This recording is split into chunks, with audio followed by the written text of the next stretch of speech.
백정의 딸 소아는 빨래를 하다 말고 고개를 들었습니다. 한밤중에 들리는 아기 울음소리. 소아는 갈대밭을 헤치며 소리가 나는 곳으로 달려갔습니다. 광주리 안에 갓난아기가 있었습니다. 소아가 아기를 안아올리는 순간 하늘에서 별 하나가 떨어졌습니다. 소아는 고개를 들어 하늘을 올려다봤습니다. 그리고 다시 아기를 내려다봤습니다. 아기의 이마에는 7개의 점이 박혀 있었습니다. 3년이 흘렀습니다. 아이는 약초를 찾아 죽어가던 할아버지를 살렸습니다. 7년이 흘렀습니다. 아이는 3일 뒤 비가 온다고 예언했고 정확히 맞아떨어졌습니다. 10년이 흘렀습니다. 아이는 혼자 글을 배워 양반 자제를 이겼습니다. 12년이 흘렀습니다. 백정의 딸은 살인 누명을 쓰고 사형장으로 끌려갔습니다. 어머니는 죄가 없습니다. 사형 집행 전날 밤 12살 아이가 관아 앞에 무릎을 꿇고 울부짖었습니다. 그 순간 하늘에서 번개가 쳤습니다. 아이의 이마에 박힌 7개의 점이 빛나기 시작했습니다. 과연 이 아이는 누구였을까요?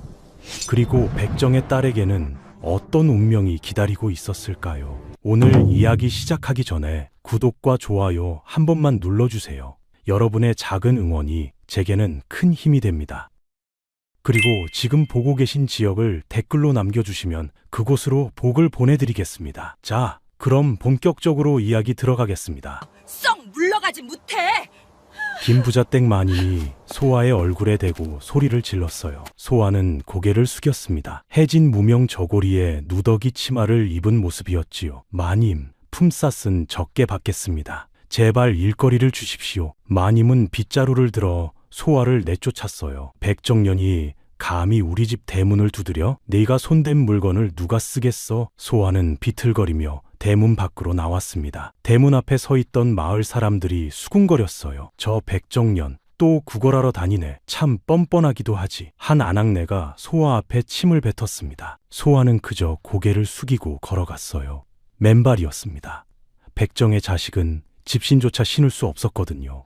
이것이 백정 한성수의 딸 20살 소아의 일상이었어요. 새벽같이 일어나 아버지 아침밥을 짓고 품팔이를 찾아 마을을 돌아다녔지요. 하지만 일감을 주는 집은 단 한 곳도 없었습니다. 소아는 다음 집으로 갔어요. 박선비댁이었습니다.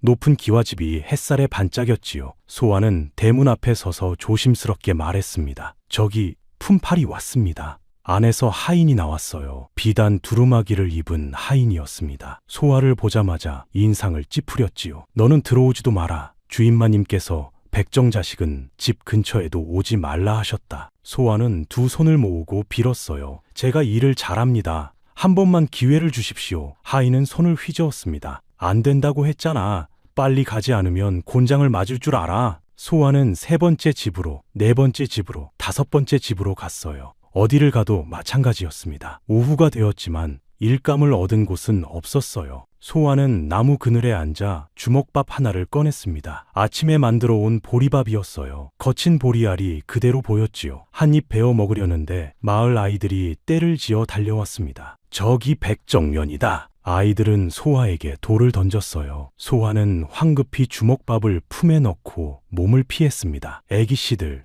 제발 그러지 마십시오. 소아는 어린아이들에게도 존댓말을 썼지요. 그것이 백정의 자식이 지켜야 할 예의였으니까요. 돌 하나가 소아의 이마를 맞았어요. 피가 흘러내렸습니다. 아이들은 키득거리며 달아났어요. 저녁이 되어 소아는 빈손으로 집에 돌아왔습니다. 허름한 초가집이었어요. 지붕은 군데군데 뚫려 있고 벽은 흙이 떨어져 나가 있었지요. 아버지 한성수가 방에 앉아 한숨을 쉬고 있었습니다. 낡은 베옷을 입은 모습이었어요. 소아야, 오늘도 헛걸음이었구나. 한성수는 딸의 이마에 난 상처를 보며 눈살을 찌푸렸어요. 또 돌을 맞았구나. 소아는 웃으며 대답했습니다. 괜찮습니다, 아버지. 이 정도는 아무것도 아닙니다. 내일은 분명 일감을 구할 겁니다. 한성수는 딸의 손을 잡았지요. 소아야, 미안하다. 네가 이런 고생을 하는 것이 다 아버지 탓이다. 소아는 고개를 저었어요. 아버지 탓이 아닙니다. 우리가 이렇게 태어난 것이 잘못이지요. 저녁밥을 지어 아버지와 함께 먹었어요. 보리밥에 된장국이 전부였습니다. 그릇은 깨진 사기 그릇이었어요. 하지만 두 사람은 감사히 먹었습니다. 밥을 먹고 소아는 빨래를 하러 강가로 나갔어요.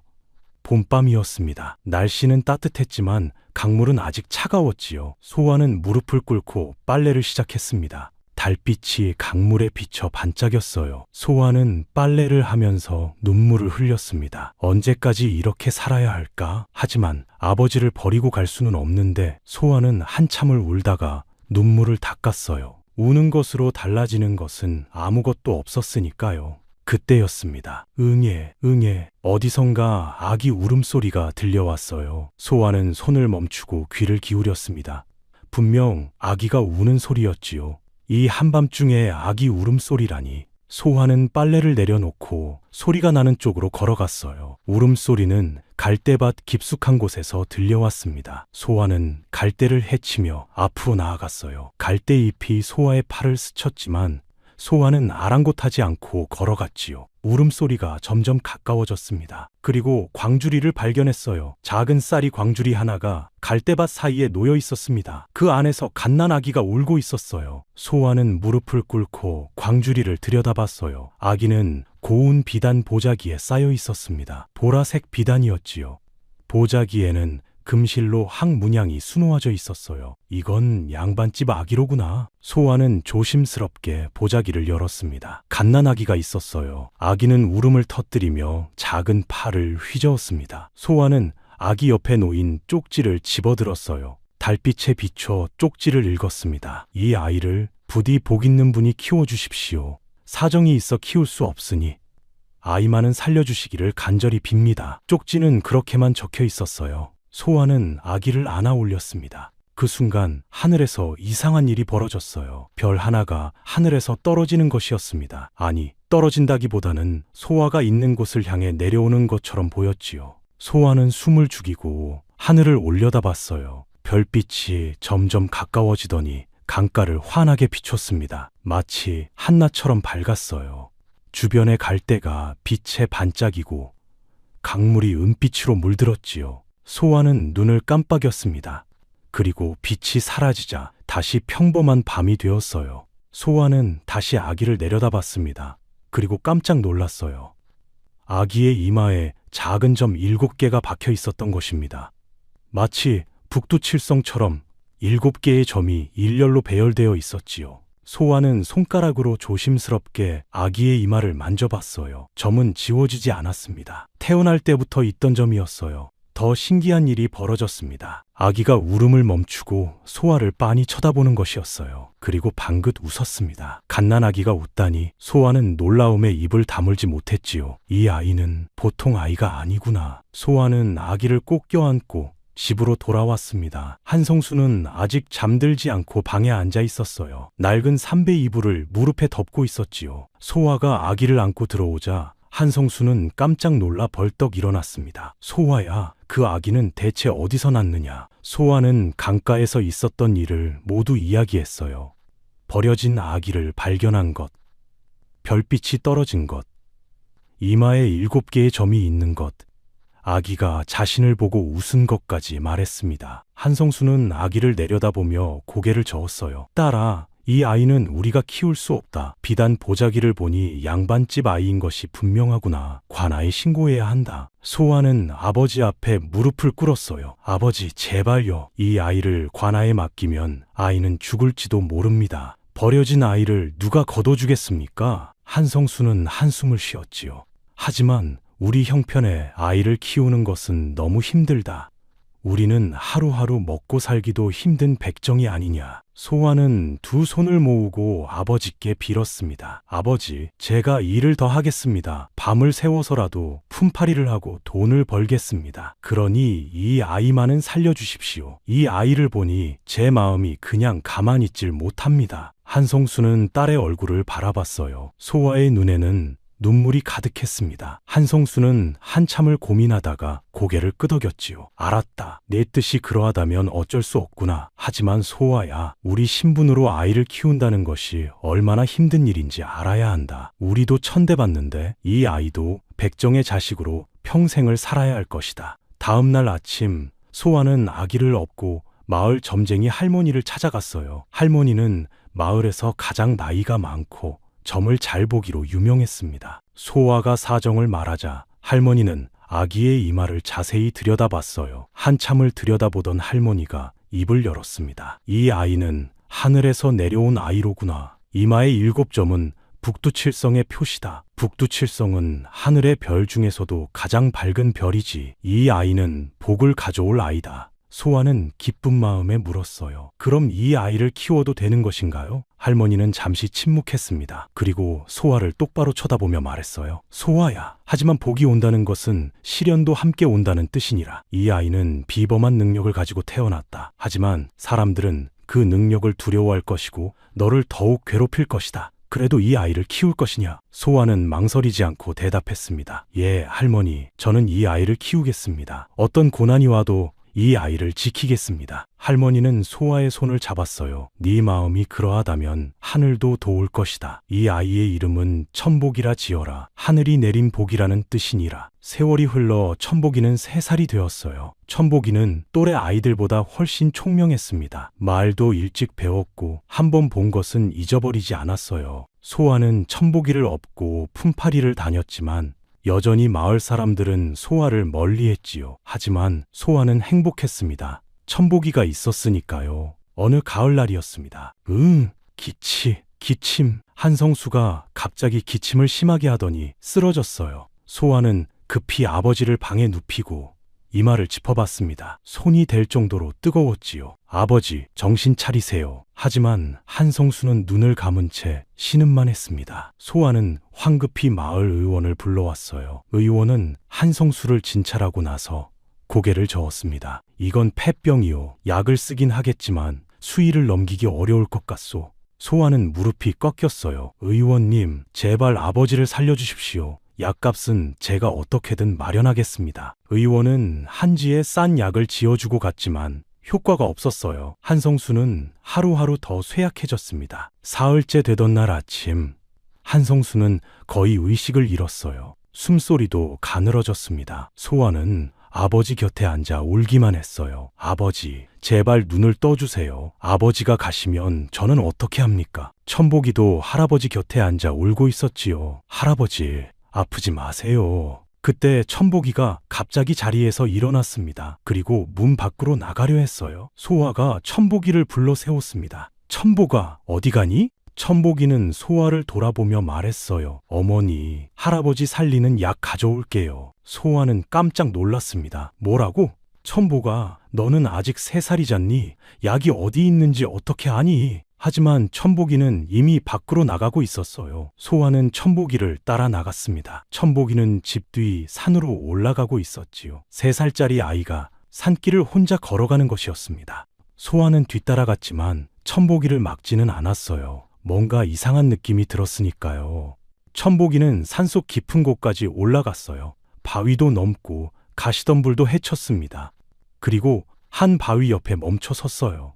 바위 옆에는 작은 풀이 자라고 있었습니다. 잎은 푸르고 뿌리는 하얗게 빛났어요. 천복이는 그 풀을 조심스럽게 뿌리째 뽑았습니다. 그리고 소아에게 가져왔어요. 어머니, 이거예요. 이걸 끓여서 할아버지께 드리면 나으실 거예요. 소아는 반신반의했지만 지푸라기라도 잡는 심정이었어요. 집에 돌아와 그 풀을 깨끗이 씻고 질그릇 솥에 넣어 다렸습니다. 한참을 푹 끓이자 약물이 되었어요. 소아는 약물을 식혀서 아버지 입에 조금씩 넣어드렸지요. 신기한 일이 벌어졌습니다. 한 시즌도 지나지 않아 한성수가 눈을 뜬 것이에요. 내가 어떻게 된 거냐? 한성수는 정신을 차리고 주위를 둘러봤습니다. 소아는 너무 놀라서 아버지를 껴안고 울었어요. 아버지, 정신을 차리셨어요? 한성수는 몸을 일으켰습니다. 열도 내렸고 기침도 멈췄어요. 내가 분명 죽을 것 같았는데 이게 어찌 된 일이냐? 소아는 천복이가 가져온 약초 이야기를 했습니다. 한성수는 천복이를 바라보며 고개를 끄덕였어요. 천복이가 나를 살렸구나. 이 아이는 정말 하늘이 내린 아이가 맞다. 다음 날 소아는 의원을 다시 불러왔어요. 의원은 한성수를 보고 눈이 휘둥그레졌습니다. 이럴 수가일 죽을 뻔한 사람이 이렇게 멀쩡하다니? 의원은 한성수의 맥을 짚어보고 혀를 찼어요. 병이 씻은 듯이 나았소. 도대체 무슨 약을 쓴 것이오? 소아는 천복이가 가져온 풀을 보여줬습니다. 의원은 그 풀을 자세히 들여다봤어요. 그리고 깜짝 놀라며 말했지요. 이건 천년산삼 옆에서만 자라는 영지초가 아니요? 이 풀은 구하기가 하늘의 별 따기만큼 어렵소. 어떻게 이걸 구했단 말이오? 소아는 천복이가 혼자 산에 올라가 찾아왔다고 말했어요. 의원은 천복이를 빤히 쳐다봤습니다. 3살짜리 아이가 영지초를 찾아냈다고? 이건 보통 일이 아니오. 그날 저녁 의원은 마을로 돌아가 이 일을 사람들에게 이야기했어요. 백정 한성수가 죽을 뻔했는데 그의 손자가 신기한 약초를 가져와서 살렸다더라. 소문은 삽시간에 마을 전체로 퍼졌습니다. 사람들은 수군거렸어요. 3살짜리 아이가 약초를 찾아냈다고? 그것도 영지초라던데? 이상한 일이야. 어린아이가 어떻게 그런 걸 알았을까? 혹시 귀신이 들린 것 아닐까? 그래, 분명 요물이 씌었을 거야. 마을 사람들은 천복이를 귀신 들린 아이라고 부르기 시작했어요.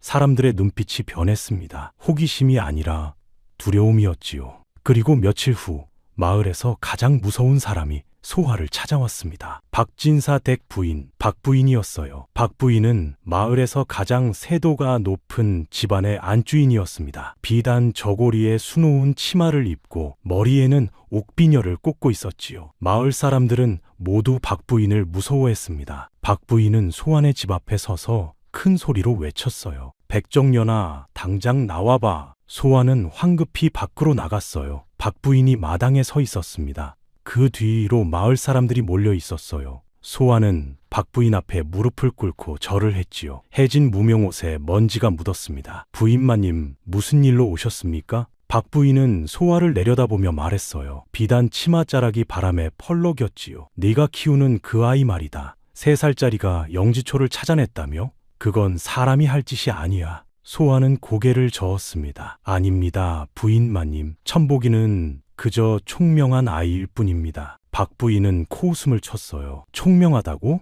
귀신이 씌었다는 게 맞는 말이지. 그런 요상한 아이를 마을에 두면 우리 모두에게 재앙이 올 것이다. 박부인은 주변 사람들을 둘러보며 말했습니다. 여러분, 오늘부터 이 백정년과 그 아이를 마을에서 멀리하시오. 우물물도 길지 못하게 하고 길에서 마주치면 피해야 하오. 귀신 들린 아이와 가까이 하면 우리도 저주를 받을지 모르니까. 마을 사람들은 고개를 끄덕였어요. 부인마님 말씀이 옳습니다. 귀신 들린 놈은 쫓아내야 합니다. 그날부터 소아의 삶은 지옥이 되었어요. 다음 날 아침 소아가 우물가에 물을 기르러 가자 사람들이 소리쳤습니다. 두레박을 든 소아를 보고 아낙네들이 달려왔어요. 백정년이 왔다. 귀신 들린 아이 키우는 년이 물을 더럽힌다. 한 아낙네가 소아에게 다가와 물동이를 빼앗으려 했어요. 옹기로 만든 물동이였습니다. 소아는 물동이를 꽉 잡았어요. 제발 물 좀 길게 해주십시오. 저희도 물이 필요합니다. 하지만 아낙네는 소아의 손을 내리쳤습니다. 물동이가 바닥에 떨어져 산산조각이 났지요. 안 된다고 했잖아. 썩 물러가지 못해. 소아는 깨진 물동이 조각을 주워들고 그 자리를 떠났어요. 소아는 산 너머 샘까지 걸어가야 했습니다. 왕복 2시간이 걸리는 길이었어요. 천복이를 등에 업고 그 먼 길을 걸었지요. 천복이가 물었습니다. 어머니, 왜 여기까지 와서 물을 길어요? 소아는 웃으며 대답했어요. 여기 물이 더 막단다. 천복이는 더 이상 묻지 않았습니다. 하지만 어린아이도 느낄 수 있었어요. 사람들이 자신을 미워한다는 것을 말이에요. 세월이 흘러 천복이는 7살이 되었어요. 천복이는 혼자서 글자를 배우고 있었습니다. 소아가 장터에서 헌 책을 구해다 주었고 천복이는 그 책을 보며 천자문을 익혔어요. 낡은 책이었지만 천복이는 아껴가며 읽었지요. 하루는 마을 서당 훈장이 길을 지나다가 천복이를 보았어요. 천복이는 마당에서 나뭇가지로 땅바닥에 글자를 쓰고 있었습니다. 훈장이 다가가 물었지요. 회색 도포를 입은 훈장이었어요. 얘야, 네가 이 글자를 쓴 것이냐? 천복이는 고개를 끄덕였습니다. 예, 선생님. 훈장은 놀라 물었어요. 누구에게 배웠느냐? 천복이가 대답했습니다.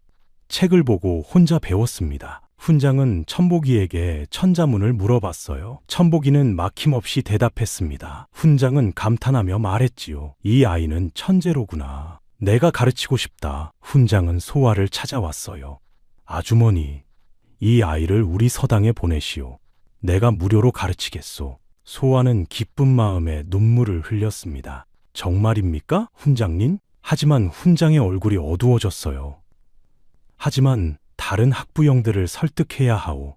쉽지 않을 것이오. 다음 날 훈장은 박 부인을 찾아갔어요. 박 부인의 아들이 서당의 으뜸 제자였거든요. 부인마님, 백정집 아이가 매우 총명합니다. 서당에 받아주시면 어떻겠습니까? 박 부인은 벌떡 일어났어요. 비단 저고리 소매를 휘둘렀지요. 훈장님, 정신이 있으신 겁니까? 귀신 들린 놈을 서당에 받자고요? 우리 아이들이 해를 입으면 어쩌려고 그러십니까? 훈장이 말했습니다. 하지만 그 아이는 정말 뛰어난 재주가. 박 부인이 말을 끊었어요. 안 됩니다. 절대로 안 돼요. 훈장은 소아를 찾아가 고개를 숙였어요. 미안하오. 내가 힘이 없어서 아이를 서당에 받을 수가 없소. 소아는 고개를 저었습니다. 괜찮습니다, 훈장님. 오히려 천복이를 생각해 주셔서 감사합니다. 천복이는 실망한 표정을 지었지만 아무 말도 하지 않았어요. 그날 밤 천복이는 소아에게 물었습니다. 어머니, 저는 왜 다른 아이들처럼 서당에 갈 수 없나요? 소아는 천복이를 안으며 말했어요. 천복아, 괜찮단다. 어머니가 내게 책을 더 사다 줄게. 혼자서도 충분히 배울 수 있어. 그해 여름 마을에 가뭄이 들었어요. 석 달째 비가 오지 않았습니다. 논밭이 말라가고 우물물도 바닥을 드러냈지요. 사람들은 관아에 모여 기우제를 지냈지만 소용이 없었어요. 원님이 말했습니다. 검은색 관복을 입은 원님이었어요. 하늘이 노하신 것이 분명하오. 우리 마을에 무슨 흉물이 있는 게 아니겠소? 박 부인이 벌떡 일어나 말했어요. 원님, 분명 백정집에 귀신 들린 아이 때문입니다. 저 아이가 마을에 재앙을 불러온 것이 틀림없습니다. 사람들이 웅성거렸어요. 그렇구먼. 저 요물을 쫓아내야 해. 소환은 천복이를 데리고 집안에 숨어 있었습니다. 밤이 되자 마을 사람들이 소환의 집을 에워쌌어요. 횃불을 들고 몰려왔지요. 백정년, 나와라. 네 자식 때문에 우리가 다 굶어 죽게 생겼다. 소환은 문을 열고 나갔어요. 제발 천복이는 아무 잘못이 없습니다. 하지만 사람들은 듣지 않았습니다. 돌을 던지고 오물을 뿌렸어요. 그때 천복이가 밖으로 나왔습니다. 7살짜리 아이가 사람들 앞에 섰어요. 해진 베옷을 입은 작은 아이였지요. 여러분, 3일 뒤 진시에 큰 비가 올 것입니다. 사람들이 웃었어요. 뭐라고? 7살짜리가 날씨를 안다고? 박 부인이 비웃었습니다. 허튼 소리 하지 마라. 석 달째 비 한 방울 없는데 무슨 비가 온다는 거냐? 천복이는 또박또박 말했어요. 하지만 북쪽 둑이 약합니다. 미리 보강하지 않으면 둑이 무너질 것입니다. 원님이 물었습니다. 네가 어떻게 그걸 아느냐? 천복이는 하늘을 가리켰어요. 별들이 그렇게 말하고 있습니다. 3일 뒤 진시, 큰 비가 옵니다. 사람들은 천복이를 귀신이라 부르며 더욱 두려워했어요. 원님은 고민하다가 말했습니다. 좋다. 3일을 기다려보자. 만약 비가 오지 않으면 이 아이는 거짓말쟁이로 벌을 받을 것이다. 사흘이 지났어요. 하늘은 여전히 맑았습니다. 사람들은 천복이를 비웃었어요. 거봐, 거짓말이었잖아. 저 아이를 벌해야 해. 원님이 소아를 불렀어요. 아이가 거짓말을 했으니 곤장 20대를 맞아야 하오. 소아는 무릎을 꿇었습니다. 원님, 제발 용서해 주십시오. 천복이는 아직 어린아이입니다. 원님이 말했어요. 진시가 지나면 집행하겠소. 진시가 되었습니다. 오전 8시였어요. 사람들이 관아마당에 모였어요. 하늘은 여전히 맑았지요. 박 부인이 소리쳤습니다. 거짓말쟁이 아이에게 벌을 내리시오. 그 순간 하늘에서 천둥 소리가 들렸어요. 사람들이 하늘을 올려다봤습니다. 먹구름이 몰려오고 있었어요. 그리고 빗방울이 떨어지기 시작했습니다. 한 방울, 두 방울, 그리고 폭우가 쏟아졌지요. 사람들은 입을 다물지 못했어요. 정말 비가 온다. 진시에 맞춰서 비는 하루 종일 내렸습니다. 마른 땅이 물을 머금었어요. 하지만 다음 날 아침 마을 북쪽에서 비명 소리가 들렸어요. 둑이 무너졌다. 사람들이 달려가 봤습니다. 북쪽 둑이 무너져 물이 쏟아지고 있었어요. 다행히 천복이의 경고를 듣고 미리 사람들을 대피시켜서 인명피해는 없었습니다. 원님이 말했어요. 만약 미리 대비하지 않았다면 큰 재앙이었을 것이요. 사람들은 천복이를 다시 봤어요. 두려움은 더욱 커졌습니다. 저 아이가 날씨까지 안다니. 분명 요물이야. 귀신이 씌인 게 맞아. 박 부인은 사람들에게 말했어요. 여러분, 저 아이는 위험합니다. 우리가 더욱 조심해야 합니다. 그날부터 소아와 천복이는 더욱 심한 멸시를 받았어요. 마을 아이들은 천복이를 보면 돌을 던졌습니다. 귀신아, 저리 가. 천복이는 돌을 맞으며 집으로 달려왔어요. 소아가 천복이를 안았습니다. 천복아, 괜찮니? 천복이는 울지 않았어요. 하지만 말했습니다. 어머니, 제가 없으면 어머니가 편하실까요? 소아는 천복이를 꼭 껴안았습니다. 무슨 소리냐? 천복이가 없으면 어머니는 살 수 없단다. 네가 있어 어머니는 행복해. 그날 밤 소아가 잠들고 난 뒤 누군가 집 담벼락에 오물을 뿌렸어요. 다음 날 아침 소아가 문을 열자 지독한 냄새가 났습니다. 담벼락 가득 오물이 묻어 있었어요. 소아는 한숨을 쉬며 물을 길어다 씻기 시작했지요. 천복이가 나와서 도왔습니다. 어머니, 제가 할게요. 소아는 천복이의 머리를 쓰다듬었어요.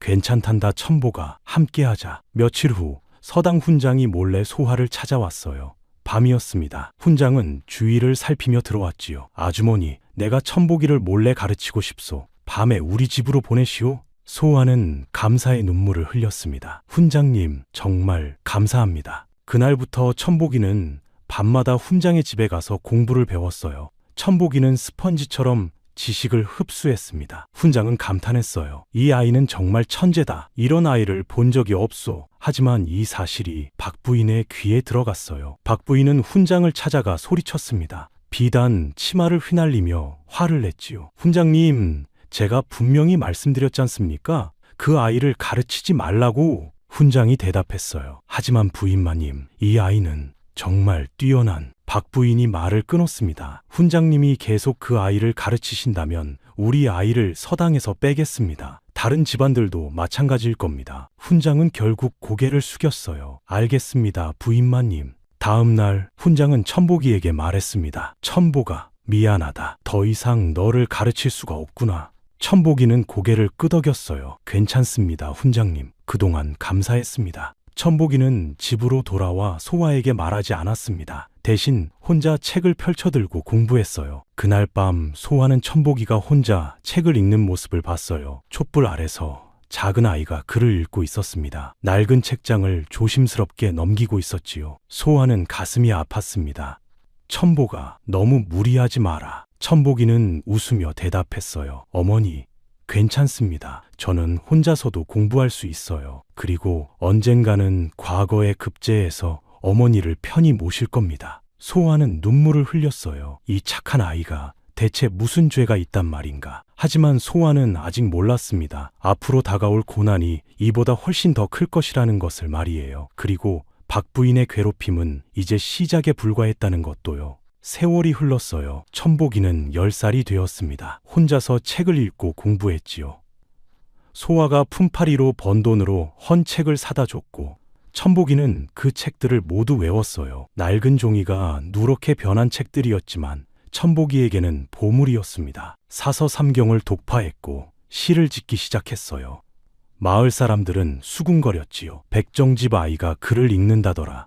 천한 놈 주제에 양반 흉내를 낸다고. 어느 날 박부인의 아들 박성준이 서당에서 돌아오는 길이었어요. 12살인 성준은 서당의 으뜸 제자였습니다. 푸른색 두루마기를 입고 가죽신을 신은 모습이었지요. 성준이 길을 걷다가 천복이를 봤어요. 천복이는 나무 아래 앉아 책을 읽고 있었습니다. 천복이는 해진 베옷을 입고 맨발이었지요. 성준이 다가가 책을 빼앗았습니다. 백정 새끼가 감히 책을 읽어? 네가 글을 알기는 아냐? 천복이는 고개를 들어 성준을 봤어요. 도련님, 책을 돌려주십시오. 성준은 비웃었습니다. 돌려달라고? 내가 시험을 내줄 테니 맞추면 돌려주지. 성준이 물었어요. 이니 예지가 무슨 뜻이냐? 천복이는 또박또박 대답했습니다. 이는 사람을 사랑하는 마음이고, 의는 옳은 것을 행하는 것이며, 예는 질서를 지키는 것이고, 지는 옳고 그름을 아는 지혜입니다. 성준은 당황했어요. 맞는 대답이었거든요.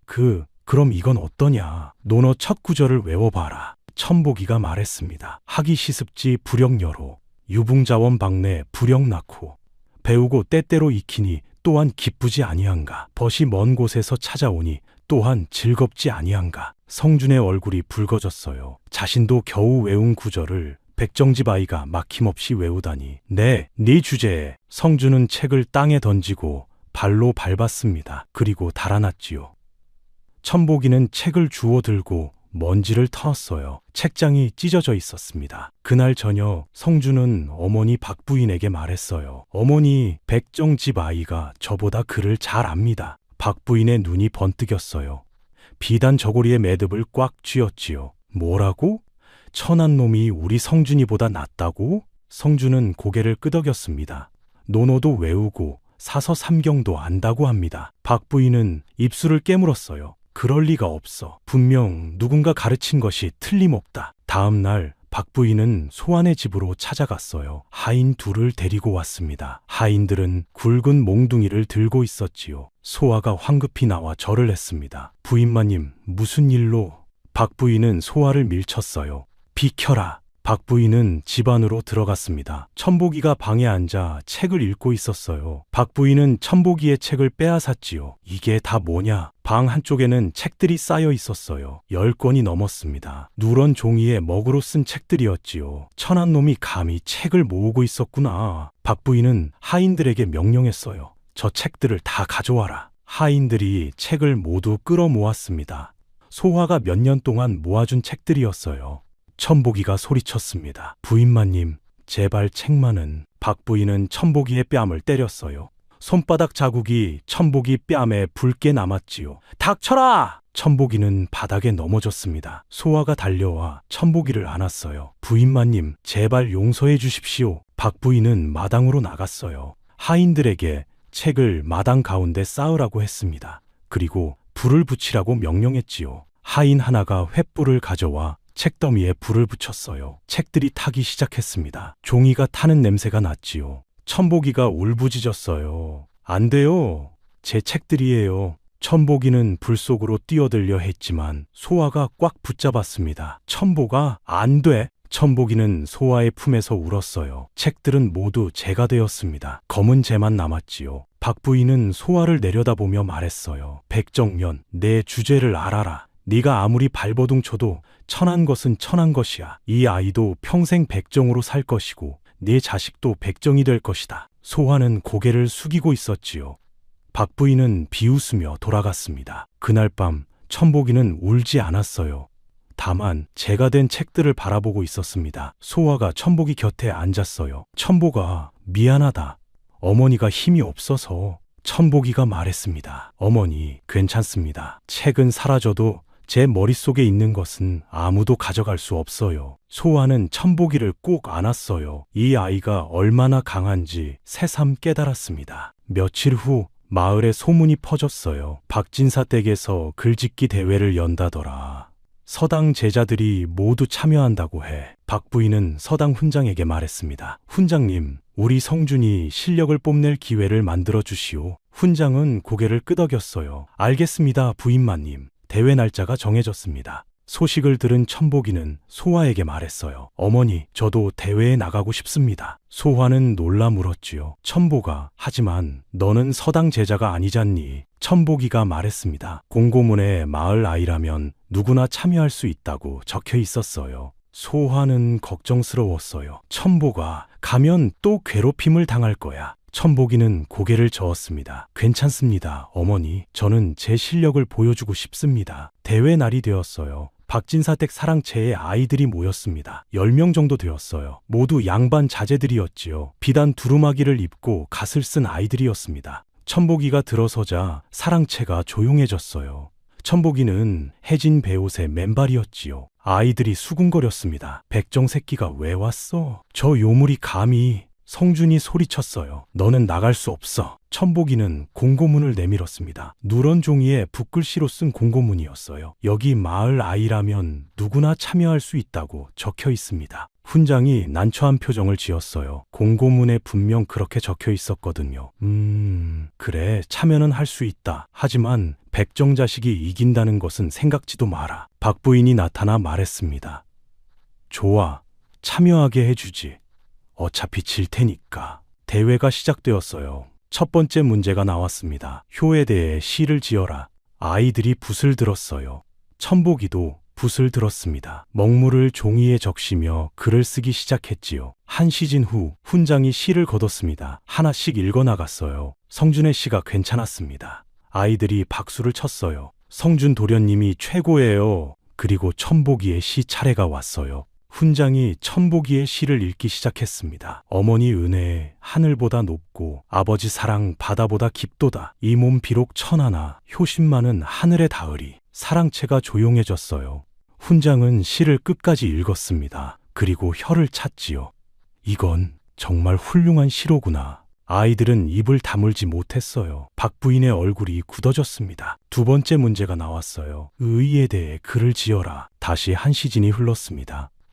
이번에도 천복이의 글이 가장 뛰어났어요. 세 번째 문제, 네 번째 문제. 천복이는 모든 문제에서 최고 점수를 받았습니다. 훈장이 결과를 발표했어요. 이번 대회의 우승자는 천복이다. 사랑채가 술렁였습니다. 성준이 벌떡 일어났어요. 안 됩니다. 백정 새끼가 어떻게 이길 수 있습니까?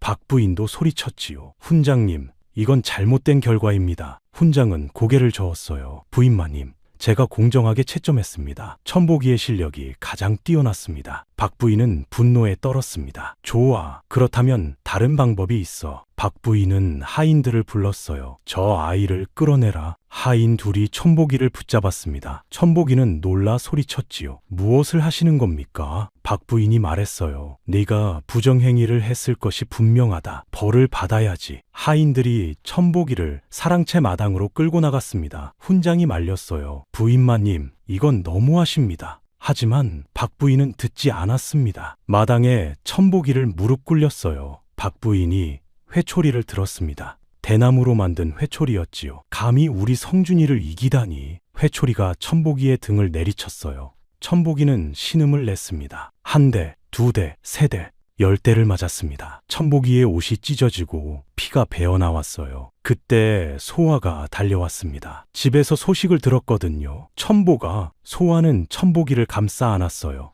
박 부인이 소아를 밀쳤습니다. 비켜라, 백정년. 소아는 넘어졌지만 다시 일어나 천복이를 안았지요. 부인마님, 제발 천복이는 놓아주십시오. 저를 때리십시오. 박 부인은 비웃었어요. 좋아, 네가 원한다면. 회초리가 소아의 등을 내리쳤습니다. 마을 사람들이 모여들었어요.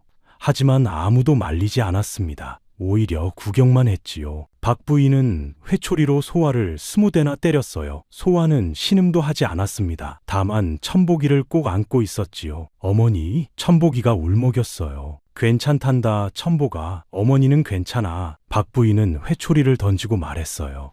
백정년, 명심해라. 네가 아무리 발버둥 쳐도 소용없어.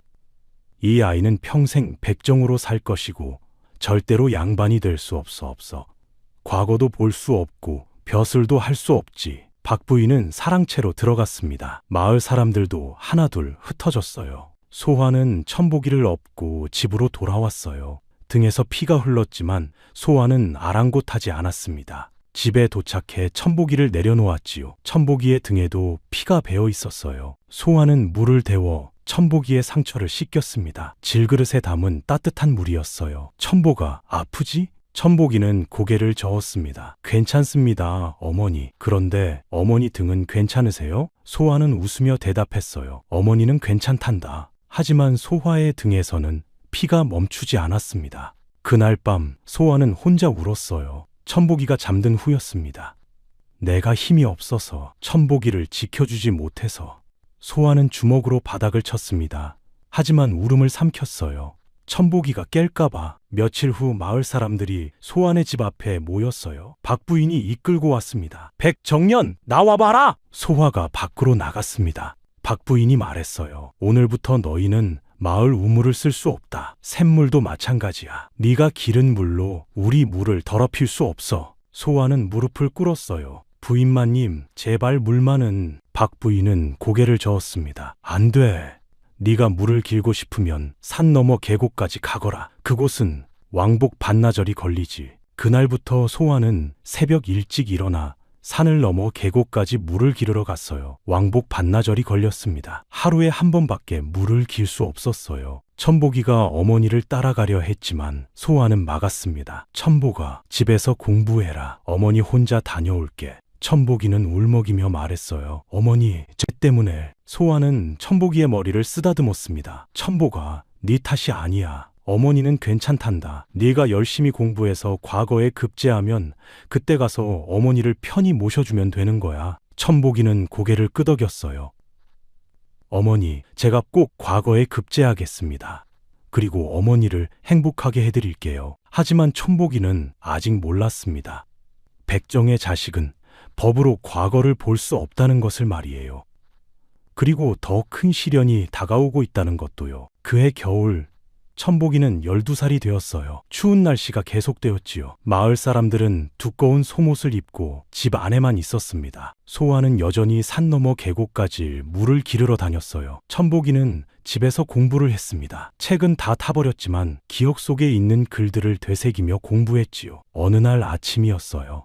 마을 동쪽에서 비명소리가 들렸습니다. 사람 살려! 소아가 나가봤어요. 사람들이 한 집 앞에 모여 있었습니다. 김 부자댁이었지요. 집 안에서 신음소리가 들렸어요.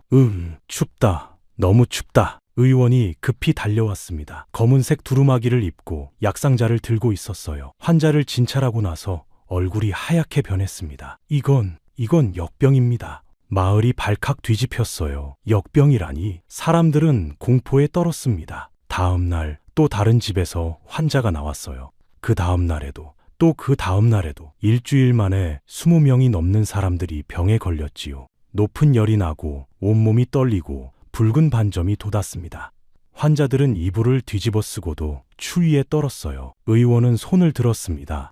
이 병은 제가 치료할 수 없습니다. 약도 소용이 없어요. 사람들이 하나둘 죽어갔어요. 김 부자가 먼저 죽었습니다. 그의 아내도 이틀 후 숨을 거뒀어요. 마을 전체가 공포에 휩싸였지요. 장례도 제대로 치르지 못했습니다. 시신을 지프로 싼 거적에 싸서 마을 밖에 묻고 서둘러 돌아왔어요. 박 부인도 병에 걸렸습니다. 높은 열에 시달리며 신음했어요. 비단 이불을 덮고 있었지만 추위를 느꼈지요.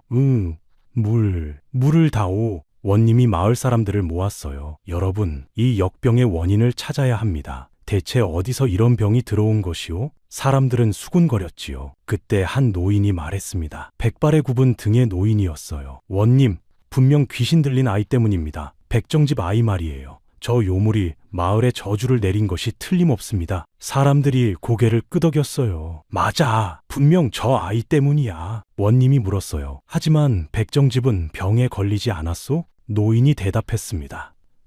그게 증거 아니겠습니까?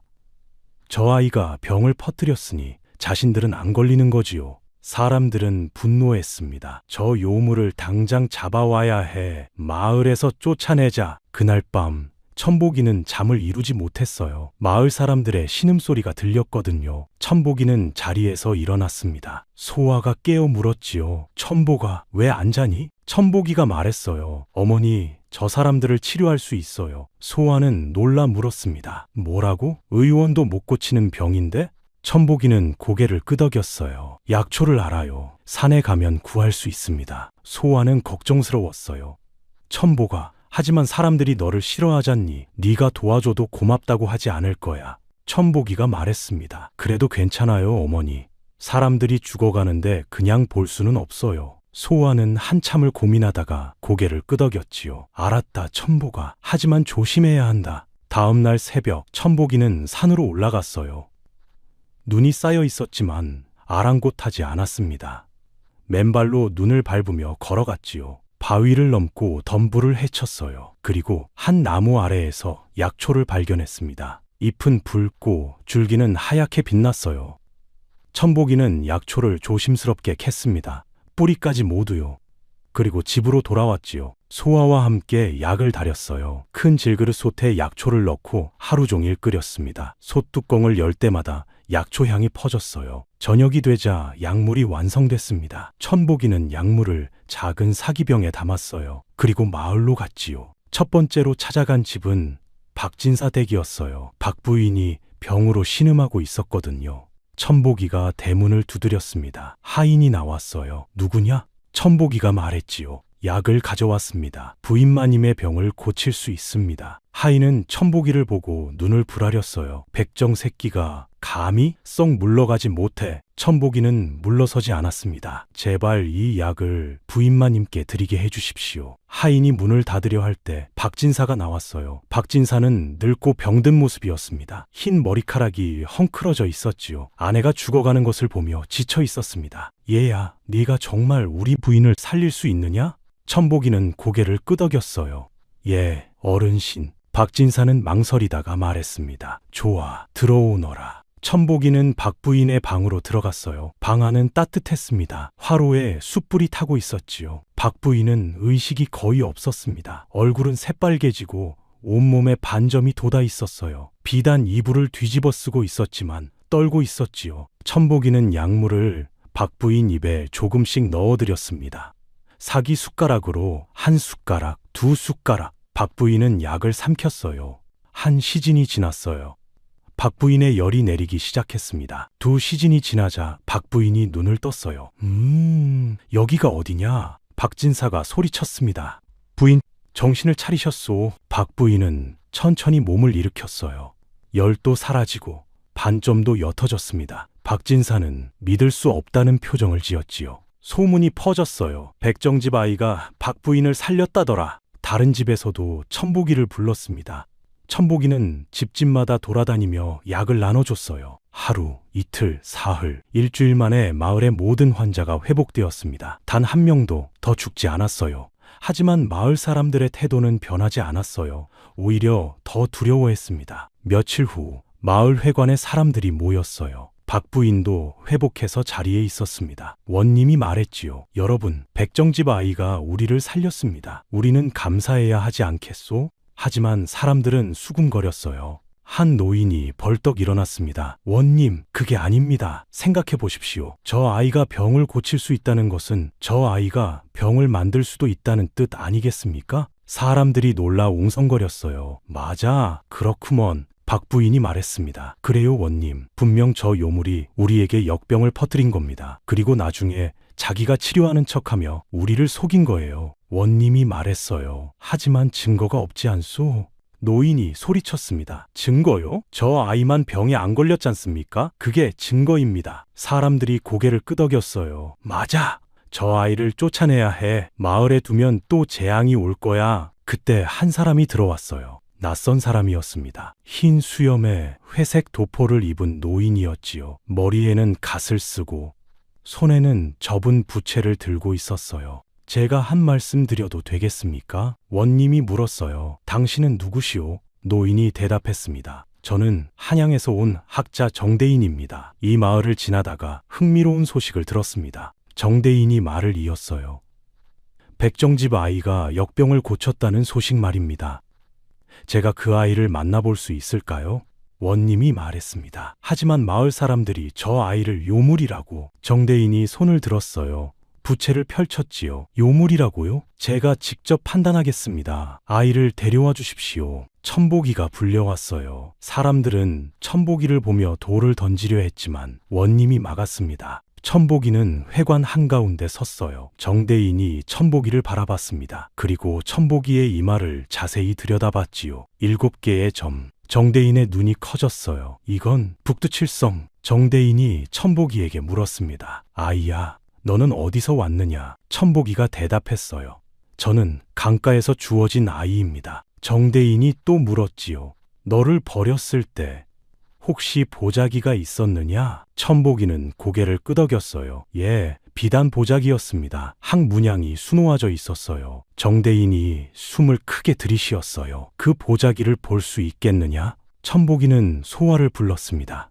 소화가 달려왔어요. 어머니, 제가 주워졌을 때 보자기 있지요? 소화는 고개를 끄덕이고 집으로 달려갔습니다. 얼마 후 비단 보자기를 들고 왔어요. 보라색 비단에 금실로 학이 수놓아진 보자기였지요. 정대인이 보자기를 받아들었습니다. 보자기를 펼치는 순간 정대인의 손이 떨렸어요. 금실로 수놓인 학, 그리고 작은 글씨로 정자가 새겨져 있었습니다. 정대인은 보자기를 꼭 껴안았어요. 이것은 우리 정가의 갑오입니다. 사람들이 웅성거렸습니다. 정가요? 한양의 명문가 정가 말인가? 정대인이 천복이를 바라봤어요. 눈에 눈물이 가득했습니다. 아이야, 혹시 너의 나이가 몇이냐? 천복이가 대답했어요. 12살입니다. 정대인이 물었지요. 그렇다면 12년 전에 주어진 것이냐? 천복이는 고개를 끄덕였어요. 정대인은 무릎이 꺾였습니다. 이럴 수가, 내가 우리 손자일지도. 사람들은 믿을 수 없다는 표정이었어요. 박 부인이 소리쳤습니다. 말도 안 됩니다. 백정집 아이가 양반과 자손일 리 없어요. 정대인이 박 부인을 똑바로 봤어요. 부인, 이 아이의 이마를 보십시오. 북두칠성 표시. 이것은 우리 정가 남자들에게만 나타나는 태생 표식입니다. 제 손자도 이 표시를 가지고 태어났어요. 원님이 물었습니다. 하지만 어르신, 어찌 손자를 버리셨습니까? 정대인의 얼굴이 슬퍼졌어요. 12년 전 제 아들이 아내를 잃고 미쳐버렸습니다. 어느 날 손자를 안고 집을 나갔는데 사흘 후 혼자 돌아왔지요. 손자는 이미 강해 버렸다고. 저는 미친 아들을 요양원에 보내고 손자를 찾았지만 찾을 수 없었습니다. 정대인이 천복이에게 다가갔어요. 아이야, 네가 정말 우리 손자라면. 하지만 나는 지금 바로 판단할 수 없구나. 더 확인이 필요하다. 정대인은 원님에게 말했습니다. 원님, 이 아이를 보호해 주십시오. 제가 한양에 돌아가 확인하고 다시 오겠습니다. 하지만 그날 밤 마을 사람들은 더 이상 참지 못했어요. 양반과 손자라고? 말도 안 돼. 저 요물을 그냥 둘 수 없어. 박 부인이 사람들을 이끌었습니다. 여러분, 저 아이가 양반과 자손이든 아니든 상관없어요. 저 아이는 요물입니다. 우리 마을에 재앙만 불러왔어요. 한밤중 마을 사람들이 소환의 집을 에워쌌어요. 횃불을 들고 몰려왔습니다. 백정년, 나와라. 요물을 내놓아. 소환은 천복이를 뒤에 숨겼어요. 제발, 천복이는 아무 잘못이 없습니다. 하지만 사람들은 듣지 않았어요. 돌을 던지기 시작했습니다. 창문이 깨지고 기와가 부서졌어요. 박 부인이 소리쳤습니다. 불을 질러라! 한 사람이 횃불을 집으로 던졌어요. 지붕에 불이 붙기 시작했습니다. 소환은 천복이를 안고 뒷문으로 달아났어요. 천복아, 어서! 둘은 어둠 속으로 뛰어들었습니다. 사람들이 뒤쫓아왔지요. 잡아라! 놓치면 안 돼! 소화와 천복이는 마을 끝까지 달렸어요. 숨이 차올랐습니다. 더 이상 달릴 수 없었어요. 그때 원님이 나타났습니다. 관병들을 데리고 왔어요. 그만! 원님이 소리쳤습니다. 사람들이 멈춰섰어요. 원님이 말했지요. 더 이상 폭력은 안 됩니다. 원님은 소아에게 말했어요. 아주머니, 미안하지만 당분간 마을 밖에서 지내야 할 것 같소. 사람들을 더 이상 막을 수가 없소. 소아는 눈물을 흘렸습니다. 원님이 말을 이었어요. 마을 가장자리에 빈 움막이 있소. 그곳에서 지내시오. 정학자가 돌아올 때까지만요. 소아와 천복이는 움막으로 갔어요.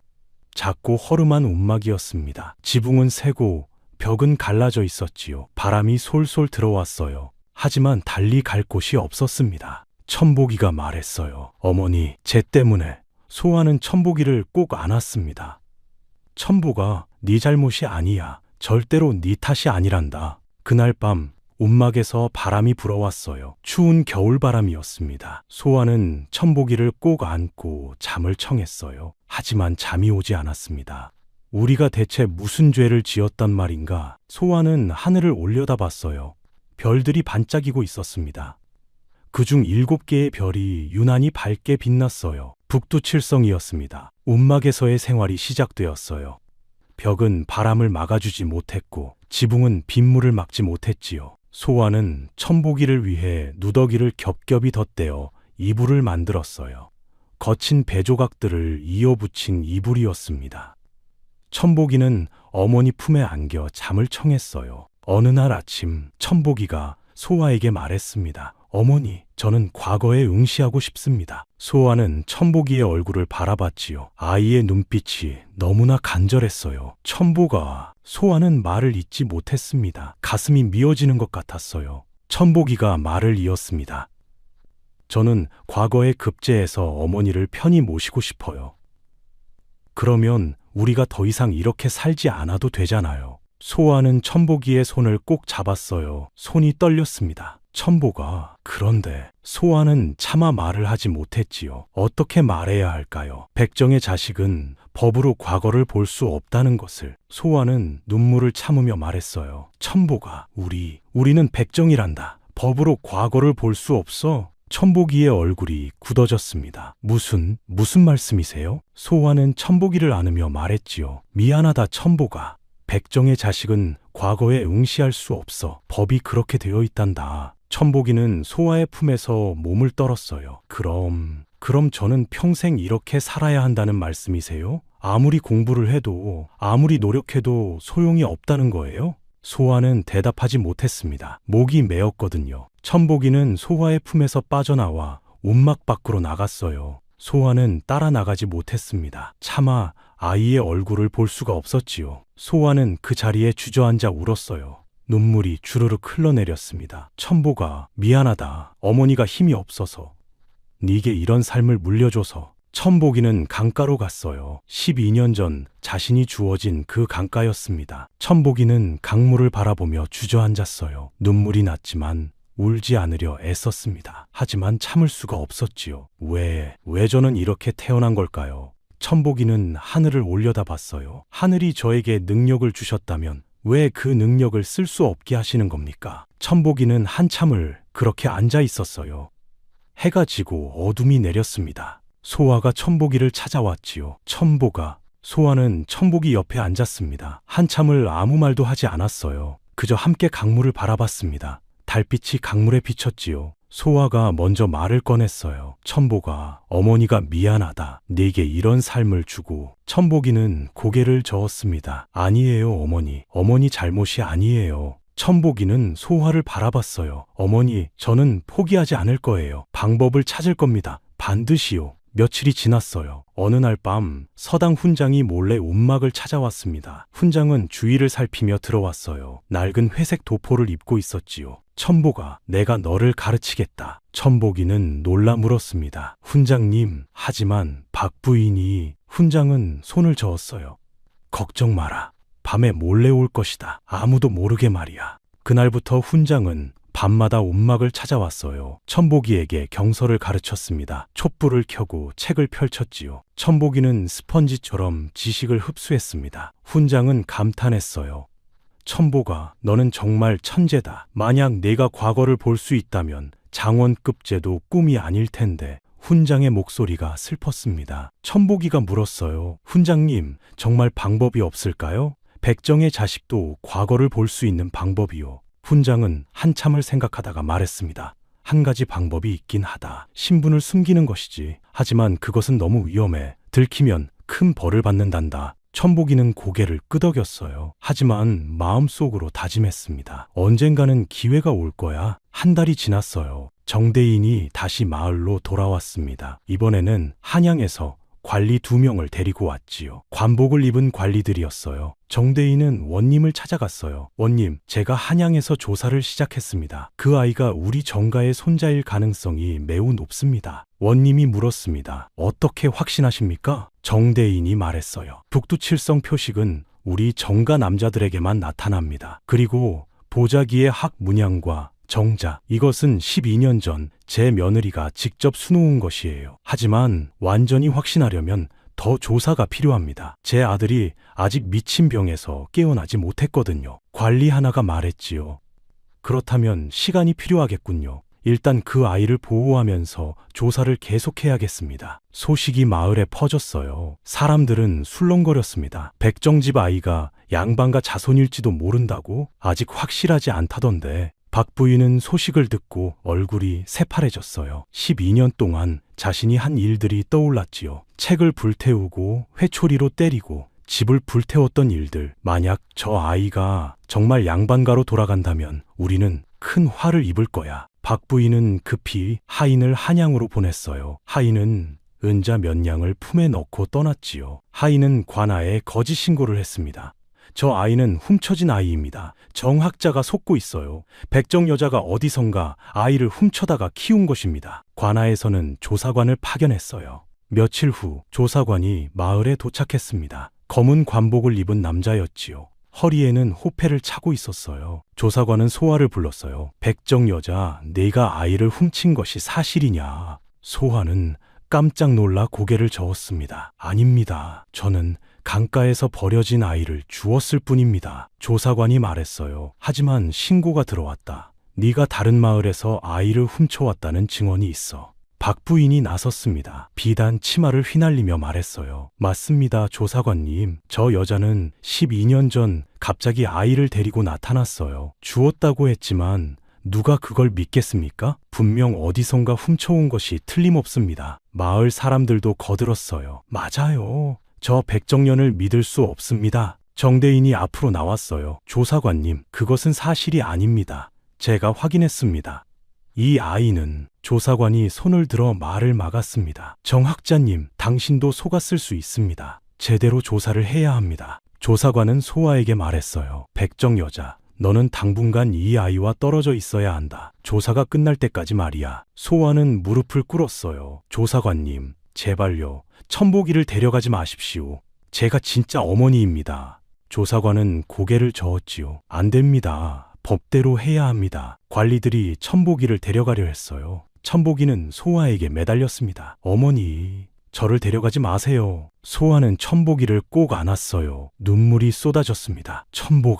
천복아. 관리들이 천복이를 떼어냈어요. 천복이는 울부짖었습니다. 어머니. 소아는 바닥에 엎드려 울었지요. 천복아, 제발. 천복이는 관아로 끌려갔어요. 작은 방에 갇혔습니다. 나무 격자로 된 문이 닫혔지요. 천복이는 문을 두드리며 소리쳤어요. 저를 내보내주세요. 저는 어머니께 가야 합니다. 하지만 아무도 대답하지 않았습니다.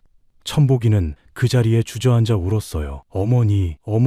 그날 밤 소화는 움막에서 울고 있었어요. 정대인이 찾아왔습니다. 아주머니. 소화는 정대인을 올려다봤어요. 얼굴이 눈물범벅이었지요. 학자님, 제발 천복이를 구해주세요. 저는 천복이 없이는 살 수 없어요. 정대인은 소아 옆에 앉았습니다. 걱정 마십시오. 제가 반드시 진실을 밝히겠습니다. 하지만 시간이 필요합니다. 제 아들이 정신을 차려야 모든 것이 확실해질 테니까요. 정대인이 말을 이었어요. 아주머니, 한 가지 물어봐도 되겠습니까? 12년 동안 천복이를 키우면서 힘들지 않으셨습니까? 소아는 고개를 저었어요. 힘들지 않았습니다. 천복이가 있어서 저는 행복했어요. 천복이는 제 삶의 전부입니다. 소아의 목소리가 떨렸습니다. 학자님, 천복이가 정말 양반가 자손이라면 천복이를 데려가실 겁니까? 정대인은 한참을 침묵했어요. 그리고 조심스럽게 말했습니다. 아주머니, 천복이에게는 더 나은 삶이 필요합니다. 한양에 가면 제대로 공부할 수 있고 과거도 볼 수 있어요. 백정의 자식이 아니라 양반가 자손으로 말입니다. 소아는 고개를 떨구었어요. 눈물이 뚝뚝 떨어졌습니다. 저도 압니다. 천복이가 백정의 자식으로 사는 것보다는 양반가 자손으로 사는 게 더 나은걸요. 한편 박 부인은 자신의 저택에서 하인들을 모아놓고 있었어요. 비단 이불을 무릎에 덮고 앉아 있었지요. 여러분, 이대로 있다가는 우리가 큰 화를 입을 것입니다. 백정년이 12년 동안 양반가 자손을 키웠다는 것이 밝혀지면 우리가 그 아이를 괴롭힌 것도 모두 드러날 거예요. 하인 하나가 물었습니다. 부인마님, 그럼 어떻게 하시렵니까? 박 부인의 눈빛이 차갑게 식었어요. 저 백정년을 완전히 없애야 합니다. 저 여자만 없으면 아이를 훔쳤다는 증거도 사라지는 거예요. 하인들이 놀라 물었습니다. 부인마님, 설마? 박 부인이 말했지요. 우리에게 시간이 없어요. 정학자의 아들이 정신을 차리기 전에 저 백정년에게 죄를 뒤집어 씌워야 합니다. 그것도 아주 큰 죄를요. 박 부인은 계획을 세우기 시작했어요. 마을의 한 하인이 병들어 죽어가고 있었습니다. 박 부인은 그 하인에게 접근했지요. 사기 그릇에 쌀과 은자를 담아 가져갔어요. 네가 죽기 전에 할 일이 있다. 백정 여자가 너를 독살하려 했다고 증언해라. 그러면 내 가족을 평생 돌봐주마. 하인은 고개를 끄덕였어요. 어차피 죽을 목숨, 가족이라도 지켜야 했으니까요. 밤이 깊어갔어요. 박 부인은 창밖을 바라보며 미소를 지었습니다. 차갑고 음험한 미소였지요. 백정년아, 네가 감히 우리 마을에서 버티려 했던 게 잘못이야. 이제 너는 끝이다. 사흘이 지났어요. 마을에서 소란이 일어났습니다. 박 부인 댁의 하인 중 하나가 죽은 것이었어요. 박 부인이 울부짖으며 관아로 달려갔지요. 흰 상복을 입고 머리를 풀어헤친 모습이었습니다. 원님, 사람이 죽었습니다. 우리 집 하인이 독살당했어요. 원님이 놀라 물었습니다. 뭐라고? 독살이라니. 누가 그런 짓을? 박 부인은 눈물을 닦으며 말했어요. 백정년입니다. 분명 저 여자가 한 짓이에요. 하인이 죽기 전에 말했습니다. 백정년이 음식에 독을 탔다고요. 원님이 말했지요. 하지만 증거가... 박 부인이 소리쳤습니다. 하인의 증언이 있습니다. 죽어가면서까지 거짓말을 하겠습니까? 원님은 관병들을 보냈어요. 관병들이 움막으로 갔습니다. 소아는 움막 안에서 천복이를 기다리고 있었어요. 관병들이 문을 박차고 들어왔지요. 백정년, 너를 체포한다. 소아는 놀라 물었습니다. 무슨 말씀이십니까? 제가 무엇을 잘못했단 말입니까? 관병이 말했어요. 너는 박부인 덱하인을 독살한 죄로 체포된다. 소아는 얼굴이 하얗게 변했습니다. 아닙니다. 저는 그런 짓을 하지 않았어요.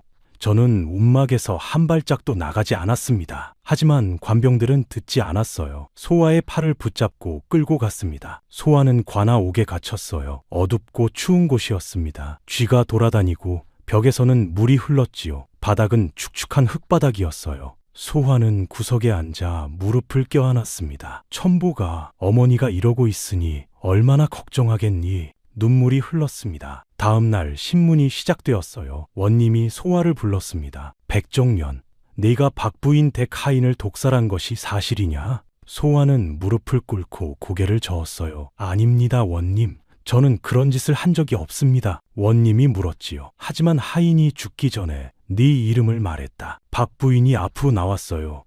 원님, 저 여자가 거짓말을 하고 있습니다. 하인이 분명히 말했어요. 백정년이 음식에 독을 탔다고요. 소아는 울먹이며 말했습니다. 부인마님, 저는 정말 그런 짓을 하지 않았습니다. 저는 움막에서 나온 적도 없어요. 박 부인은 비웃었어요. 증거도 없으면서 무슨 소리야? 원님이 말했어요. 백정년, 네가 결백하다면 증거를 대야 한다. 소아는 말문이 막혔습니다. 증거가 어디 있겠어요? 혼자 움막에 있었는데요. 원님이 한숨을 쉬었지요.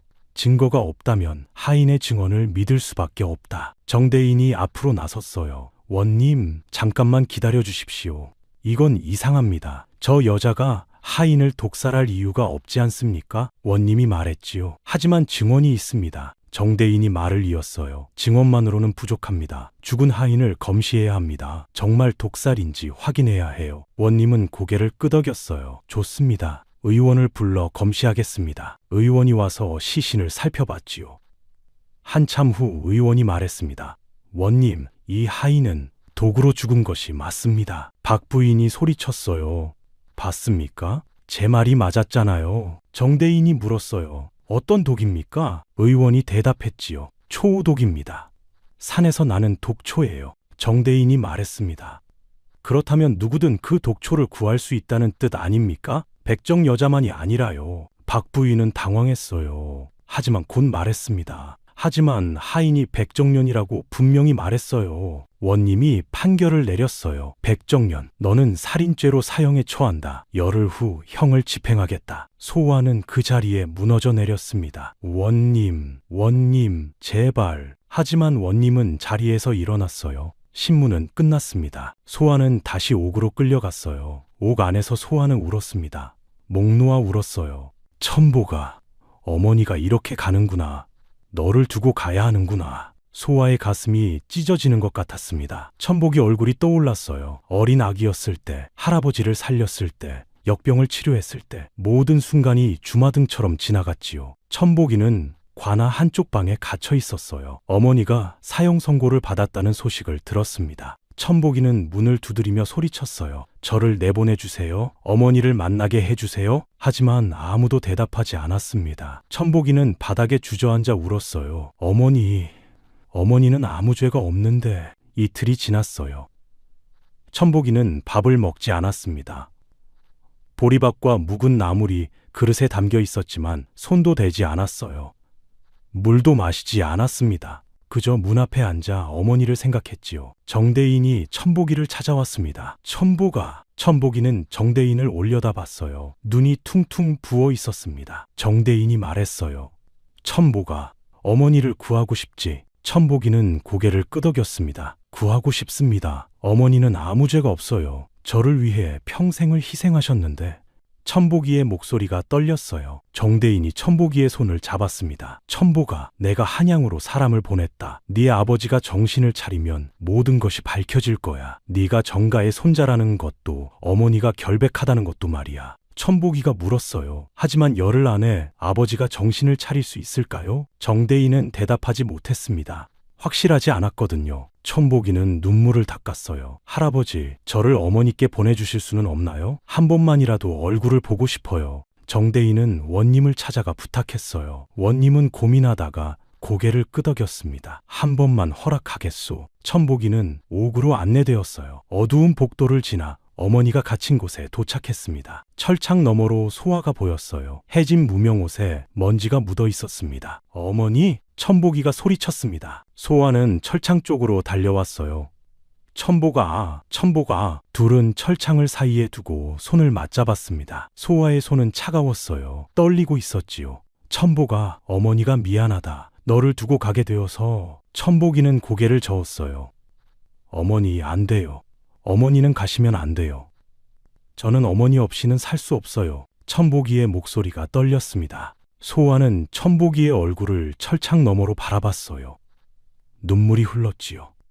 천복아, 어머니는 괜찮단다. 다만 내가 걱정이구나. 네가 앞으로 어떻게 살아갈지. 천복이가 말했어요. 어머니, 제가 구해드릴게요. 반드시 구해드릴 거예요. 소화는 천복이의 손을 꼭 잡았습니다. 천복아, 어머니는 이제 아무 미련이 없다. 너를 키운 것만으로도 행복했어.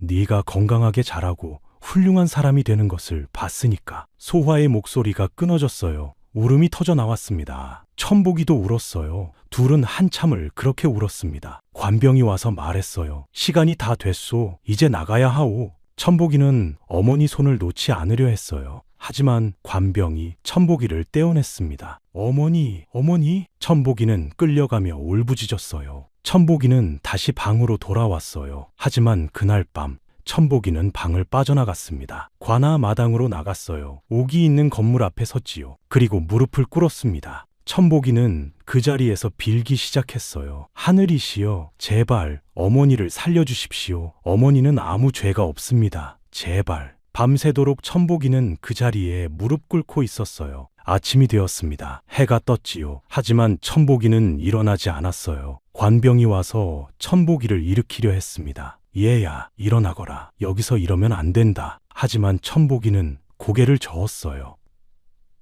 저는 어머니가 풀려날 때까지 이 자리를 떠나지 않을 겁니다. 소문이 퍼졌어요. 백정집 아이가 관아 앞에서 무릎 꿇고 있다더라. 사람들이 구경하러 왔습니다. 천복이는 하루 종일 무릎을 꿇고 있었어요. 보리밥과 물을 가져다 줬지만 먹지 않았습니다. 정대인이 와서 말했어요. 천복아, 이러지 마라. 네 몸이 상한다. 천복이는 대답하지 않았습니다. 그저 옥이 있는 곳을 바라보고 있었어요. 이틀째 되는 날이었어요. 천복이는 여전히 그 자리에 있었습니다. 무릎이 부어올랐어요. 얼굴은 창백했지요. 입술이 갈라져 피가 맺혔습니다. 원님이 나와서 말했습니다. 천복아, 이제 그만 일어나거라. 네가 이러는 것이 어머니를 구할 수는 없단다. 천복이는 고개를 들어 원님을 봤어요. 원님, 제 어머니는 결백합니다. 제발 다시 한번 조사해 주십시오. 원님은 한숨을 쉬었어요. 천복아, 증거가 있다. 하인의 증언도 있고 독살도 확인되었어. 어떻게 뒤집을 수 있겠느냐? 천복이가 말했습니다. 증인을 다시 조사해 주십시오. 분명 뭔가 잘못된 것이 있을 겁니다. 원님은 고개를 저었어요. 증인은 이미 죽었다. 다시 조사할 방법이 없어. 사흘째가 되었어요. 천복이는 거의 의식을 잃을 지경이었습니다. 햇볕에 그을리고 추위에 떨었어요. 하지만 일어나지 않았습니다. 마을 사람들도 이제는 수군거렸어요. 저 아이가 불쌍하구나. 어머니를 위해 저렇게까지 하다니? 하지만 박 부인은 비웃었습니다. 저래봤자 소용없어. 백정년은 죽을 거야. 그리고 여흘이 되는 날이 밝았어요. 처형이 집행되는 날이었습니다. 소화는 옥에서 끌려 나왔어요. 형장으로 가는 길이었지요. 흰 상복을 입고 있었습니다. 소화는 천복이를 봤습니다. 관아마당에 무릎 꿇고 있는 천복이를요. 소화의 가슴이 찢어졌어요. 천복아, 어머니 때문에 너무 고생하는구나. 천복이는 어머니를 봤어요. 천복이는 벌떡 일어나려 했지만 다리에 힘이 없었습니다. 넘어졌지요. 하지만 다시 일어났어요. 어머니, 천복이는 비틀거리며 어머니에게 달려갔습니다. 관병들이 막았어요. 천복이는 울부짖었습니다. 어머니는 죄가 없어요. 제발! 소아는 천복이를 바라보며 미소 지었어요. 눈물이 흐르는 얼굴에 미소가 떠올랐습니다. 천복아, 괜찮단다. 어머니는 괜찮아. 너는 잘 살아야 한다. 알겠지? 소아는 형장으로 끌려갔어요. 천복이는 뒤따라갔습니다. 어머니, 형장에 도착했어요. 사람들이 둘러서 있었습니다. 소아는 형틀 앞에 무릎을 꿇었어요. 망나니가 칼을 들었습니다. 큰 칼날이 햇살에 반짝였지요. 원님이 형 집행을 명령하려는 순간이었어요. 갑자기 하늘에서 천둥 소리가 들렸습니다. 사람들이 하늘을 올려다봤어요. 맑은 하늘이었는데 갑자기 먹구름이 몰려오고 있었습니다. 번개가 쳤어요. 한 번, 두 번. 하늘이 울부짖는 것 같았지요. 그리고 천복이의 이마에서 빛이 나기 시작했습니다. 7개의 점이 빛나고 있었어요. 북두칠성이 반짝였지요. 사람들은 숨을 죽였어요. 저게 뭐야? 아이의 이마가 빛나고 있어. 원님도 놀라 처형을 멈췄습니다.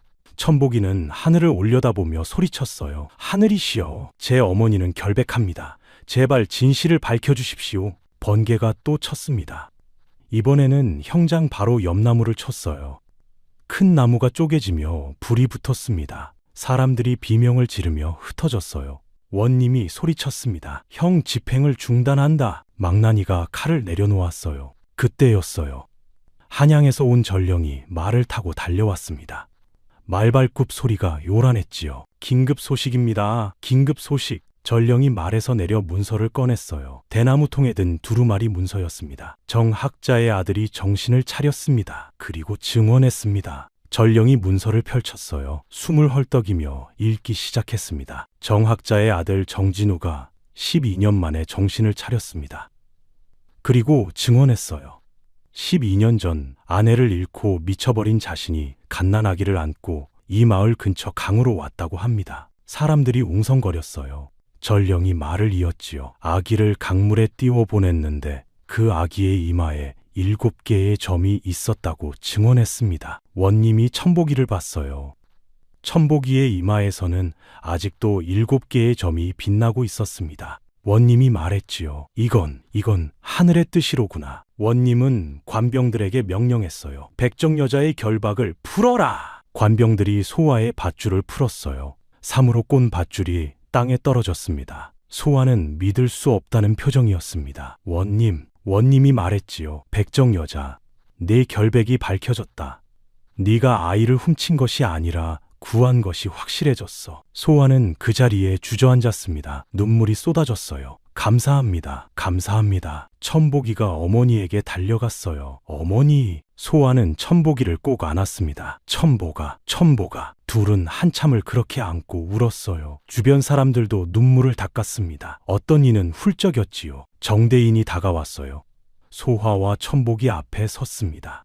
한참을 그들을 바라보다가 천천히 무릎을 꿇었어요. 사람들이 놀라 소리쳤습니다. 학자님이 무릎을 꿇다니? 정대인이 말했어요. 아주머니, 12년 동안 우리 손자를 키워주셔서 감사합니다. 당신이 없었다면 천복이는 강물에 떠내려가 죽었을 거예요. 소아는 황급히 정대인을 일으켰어요. 학자님, 안 됩니다. 제가 어찌 감히. 정대인은 고개를 저었지요. 아주머니, 당신은 우리 정가의 은인입니다. 제가 무릎을 꿇는 것은 당연한 일이에요. 정대인은 천복이를 봤습니다. 천복아, 이제 우리와 함께 한양으로 가자. 네가 있어야 할 곳은 그곳이란다. 천복이는 소아를 꼭 안은 채 고개를 저었어요. 싫어요. 저는 어머니와 떨어지지 않을 거예요. 정대인이 말했습니다. 천복아, 하지만 너는 정가의 자손이야. 한양에 가면 제대로 공부할 수 있고 과거도 볼 수 있어. 백정의 자식이 아니라 양반과 도련님으로 말이야. 천복이는 여전히 고개를 저었어요. 저는 어머니가 더 중요합니다. 양반과 도련님보다 어머니의 아들이 더 좋아요. 소아는 천복이의 머리를 쓰다듬었습니다. 눈물이 흘렀지요. 천복아, 원님이 말했어요. 잠깐만 기다리시오. 아직 해결되지 않은 일이 있소. 원님은 박 부인을 노려봤습니다. 박 부인, 당신이 거짓 신고를 한 것이오? 박 부인은 얼굴이 하얗게 변했어요. 아닙니다. 저는 그저 정대인이 앞으로 나섰어요. 원님, 제가 조사를 했습니다. 박 부인 댁의 하인이 죽기 전에 이상한 점이 있었어요. 정대인은 한지로 만든 문서를 꺼냈지요. 이 하인은 원래 지병으로 죽어가고 있었습니다. 의원도 며칠 못 산다고 했어요. 그런데 갑자기 독살당했다고 하는 게 이상하지 않습니까? 원님이 물었어요. 그럼 독은 어떻게 된 것이오? 정대인이 말했습니다. 제가 하인의 집안을 조사했습니다. 하인의 아내가 증언했어요. 박 부인이 하인에게 찾아와 거래를 했다고 합니다. 백정 여자가 독을 탔다고 거짓 증언하면 가족을 평생 돌봐주겠다고 약속했다는 거예요. 사람들이 웅성거렸어요. 박 부인은 뒤로 물러섰습니다. 거짓말이에요. 그런 적 없어요. 정대인이 말을 이었지요. 그리고 제가 하인의 시신을 다시 검사하게 했습니다. 초독이 맞긴 한데 독을 탄 음식이 박 부인 댁에서 나온 것으로 확인됐어요. 원님의 얼굴이 굳어졌어요. 무슨 말이요? 정대인이 설명했습니다. 하인은 박 부인 댁에서 마지막 식사를 했어요. 쌀죽에 생선을 곁들인 식사였지요. 그 음식에 독이 들어 있었던 겁니다. 박 부인이 직접 독을 탔을 가능성이 큽니다. 박 부인이 소리쳤어요. 말도 안 돼. 제가 왜 우리 집 하인을 죽여요? 정대인이 차갑게 말했지요. 백정 여자에게 누명을 씌우기 위해서입니다. 만약 천복이가 정가의 손자로 확인되면 당신이 12년 동안 그 아이를 괴롭힌 일이 모두 드러나니까요. 그래서 어머니를 없애려 한 거죠. 원님이 관병들에게 명령했어요. 박 부인을 체포하라. 관병들이 박 부인을 붙잡았습니다. 박 부인은 소리쳤어요. 안 돼. 저는 양반가 부인이에요. 어떻게 감히... 하지만 관병들은 박 부인을 끌고 갔지요. 원님이 정대인에게 물었어요. 학자님, 더 조사할 것이 있습니까? 정대인은 고개를 끄덕였습니다. 예, 원님. 박 부인이 12년 동안 소와 모자를 어떻게 괴롭혔는지 조사해야 합니다. 책을 불태우고 회초리로 때리고 집을 불태운 일까지 말입니다. 원님이 한숨을 쉬었어요. 알겠소. 철저히 조사하겠소. 원님은 소화를 받습니다. 백정 여자, 아니 소아씨, 당신이 받은 고통에 대해 사과하오. 그리고 이번 일로 억울하게 고생했으니 관에서 보상을 하겠소. 소아는 고개를 숙였어요. 감사합니다, 원님. 원님이 말을 이었지요. 그리고 천복이 네가 어머니를 위해 사흘 밤낮을 무릎 꿇은 효심을 내가 임금께 아뢰겠다. 하늘도 감동했으니 임금께서도 분명 알아주실 것이다. 며칠이 지났어요. 박 부인의 죄가 모두 밝혀졌습니다. 하인을 독살한 죄, 거짓 증언을 시킨 죄, 12년 동안 소와 모자를 괴롭힌 죄. 원님이 판결을 내렸어요. 박 부인은 살인죄로 유배형에 처한다. 제주도로 보내겠다. 박 부인은 울부짖으며 끌려갔어요. 낡은 베옷으로 갈아입고 쇠사슬에 묶인 모습이었습니다. 제발, 제발 용서해 주십시오. 하지만 아무도 동정하지 않았습니다. 마을 사람들은 고개를 돌렸지요. 박진사도 아내를 외면했어요. 당신이 한 짓을 이제야 알았소. 당신은 내 아내가 아니오. 소아와 천복이는 움막을 떠나 마을로 돌아왔어요. 정대인이 집을 마련해 줬습니다. 크지는 않지만 따뜻한 집이었어요. 기와지붕에 온돌방이 2개 있었지요. 지붕도 새지 않고 벽도 튼튼했습니다. 소화는 눈물을 흘렸습니다. 학자님, 이렇게까지 하실 필요는... 정대인이 말했어요. 이 정도로는 부족합니다. 아주머니, 12년 동안의 은혜를 어찌 다 갚겠습니까? 어느 날 저녁 정대인이 소아를 찾아왔어요. 심각한 표정이었습니다. 아주머니, 한양에서 소식이 왔습니다. 제 아들이 천복이를 만나고 싶어 합니다. 소아는 고개를 끄덕였어요. 당연히 만나야지요. 천복이의 진짜 아버지이신데요. 정대인이 말을 이었습니다. 그리고 임금께서 천복이를 부르셨습니다. 효자로 소문이 났거든요. 사흘 밤낮 무릎 꿇고 어머니를 구한 아이라고요. 소아는 놀랐어요. 임금께서? 정대인이 고개를 끄덕였지요. 예, 천복이를 만나고 싶어 하십니다. 그리고 천복이에게 특별한 은전을 내리실 것 같습니다. 소아는 천복이를 봤어요. 천복이는 어머니 옆에서 책을 읽고 있었습니다. 소아의 가슴이 아팠어요. 이제 천복이를 보낼 시간이구나. 소아는 눈물을 참았습니다. 아이를 위해서요. 그날 밤 소아는 천복이와 함께 앉았어요. 천복아, 어머니가 할 말이 있단다. 천복이는 책을 덮고 어머니를 봤습니다. 소아가 말했지요. 천복아, 이제 너는 한양으로 가야 해. 할아버지도 계시고 아버지도 기다리시잖니. 천복이는 고개를 저었어요. 싫어요, 어머니. 저는 어머니와 함께 있고 싶어요. 소아는 천복이의 손을 잡았습니다. 천복아, 너는 더 큰 세상에서 살아야 해. 한양에 가면 제대로 공부할 수 있고 과거도 볼 수 있어. 내 꿈을 이룰 수 있단다. 천복이의 눈에 눈물이 고였어요. 하지만 어머니 없이 어떻게 살아요? 소아는 천복이를 꼭 안았습니다. 목이 메었지요. 천복아, 어머니는 괜찮아. 네가 잘 되는 것을 보는 것만으로도 행복해. 그러니까 어머니 걱정은 하지 말고 네 길을 가거라. 천복이는 소아의 품에서 울었어요. 한참을 울었습니다. 소아도 울었어요. 하지만 소아는 아이를 위해 강한 척했지요. 천복아, 울지 마라. 어머니가 슬퍼진다. 며칠 후 한양으로 떠나는 날이 왔어요. 정대인이 준비한 가마가 집 앞에 섰습니다. 화려한 붉은색 가마였지요. 가마꾼 4명이 대기하고 있었습니다. 천복이는 어머니에게 절을 했어요. 어머니, 제가 다녀오겠습니다. 소아는 천복이를 일으켰습니다. 천복아, 한양에 가서 아버지를 잘 모셔라. 그리고 공부 열심히 하고요. 천복이가 말했어요. 어머니, 제가 과거에 급제하면 바로 돌아올게요. 그리고 어머니를 모시고 한양으로 갈 거예요. 소아는 웃으며 고개를 끄덕였지요. 그래, 그렇게 하자꾸나. 천복이는 가마에 올랐어요. 가마가 출발했습니다. 천복이는 뒤를 돌아보며 어머니를 봤어요. 소아는 손을 흔들고 있었습니다. 눈물을 흘리면서요. 천복이도 손을 흔들었습니다. 가마가 점점 멀어졌어요.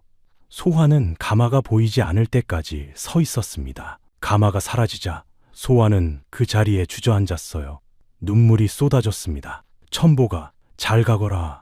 어머니는 네가 행복하길 바란다. 소아는 하늘을 올려다봤어요. 북두칠성이 밝게 빛나고 있었습니다. 소아는 별을 보며 기도했지요. 천복이를 부디 지켜주소서. 한편 가마 안에서 천복이는 울고 있었어요. 정대인이 천복이 옆에 앉아 말했습니다. 천복아, 울지 마라. 어머니께서 슬퍼하신다. 천복이는 눈물을 닦았어요. 할아버지, 제가 꼭 과거에 급제해서 어머니를 모시고 올 거예요. 정대인이 고개를 끄덕였지요. 그래, 그렇게 해야지. 가마는 한양을 향해 달렸어요. 천복이는 창밖을 바라봤습니다. 마을이 점점 멀어지고 있었어요. 천복이는 마음속으로 다짐했습니다. 어머니, 기다려주세요. 제가 꼭 훌륭한 사람이 되어 돌아올게요. 그리고 어머니를 행복하게 해드릴게요. 3년이 흘렀어요. 천복이는 15살이 되었습니다. 한양에서 정가의 도련님으로 살았지요. 비단 도포를 입고 옥으로 만든 관을 쓰고 다녔습니다. 아버지 정진우는 아들을 처음 봤을 때 울었어요. 내가 미쳐서 너를 버렸구나. 용서해다오. 천복이는 아버지를 안았습니다. 괜찮습니다, 아버지. 저는 좋은 어머니를 만나 잘 자랐어요. 천복이는 한양 최고의 스승에게 공부를 배웠어요. 밤낮으로 책을 읽었습니다. 붓글씨를 쓰고 시를 짓고 경서를 외웠지요. 하지만 단 하루도 소아를 잊은 적이 없었습니다. 매일 밤 북쪽을 바라보며 기도했어요. 어머니, 건강하세요. 제가 곧 찾아뵐게요. 과거 시험이 열리는 해가 왔어요. 천복이는 과거에 응시했습니다. 시험장에는 수천 명의 선비들이 모였지요.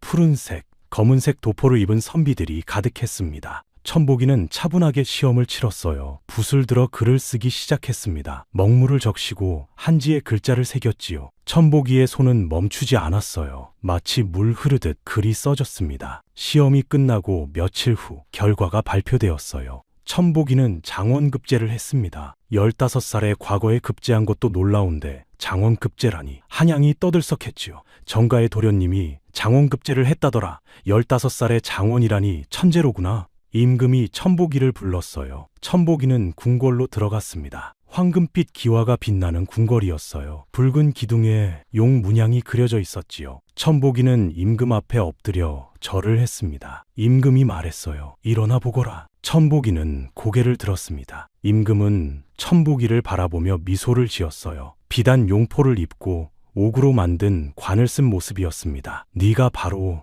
효자 천복이로구나. 네 소문을 들었다. 어머니를 위해 사흘 밤낮을 무릎 꿇었다지. 천복이가 대답했어요. 예, 전하. 제 어머니는 저를 12년 동안 키워주셨습니다.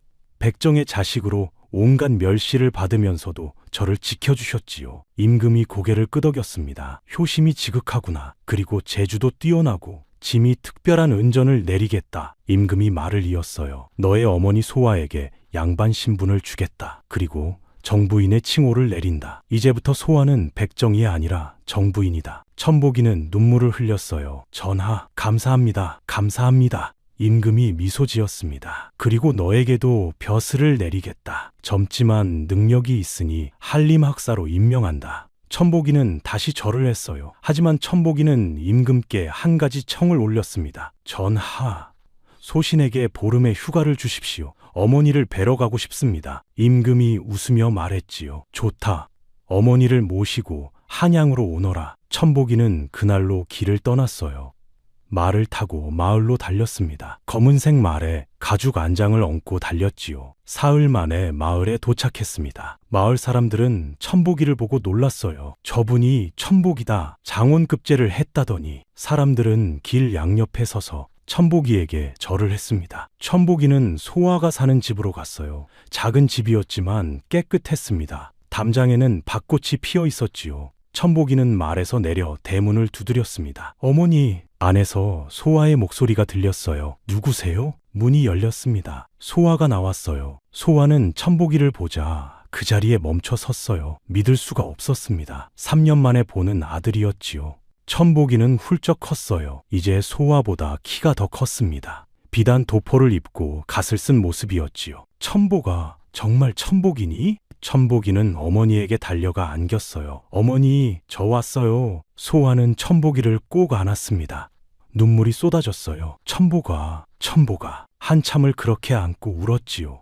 천복이도 울었습니다. 어머니, 보고 싶었어요. 너무 보고 싶었어요. 소아는 천복이의 얼굴을 쓰다듬었어요. 어머니도 보고 싶었단다. 하루도 너를 잊은 적이 없어. 천복이는 소아를 집 안으로 모셨어요. 그리고 무릎을 꿇고 절을 했습니다. 어머니, 제가 과거에 급제했습니다. 그것도 장원급제를요. 소아는 눈물을 흘리며 천복이를 일으켰어요. 장원급제라니, 천복아, 정말 잘했구나. 천복이가 말했습니다.